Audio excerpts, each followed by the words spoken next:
Fee ఎంత కట్టాలి money చెప్పు మధు.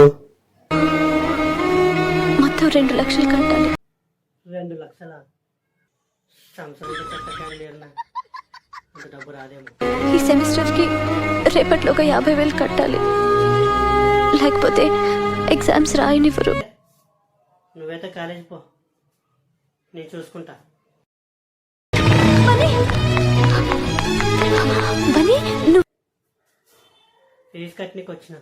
ఫీజ్ కట్టిన ఆల్రెడీ. అంత డబ్బు సిమెంట్ సంచులు మోసిన, వాళ్ళన్నీ నొప్పులు.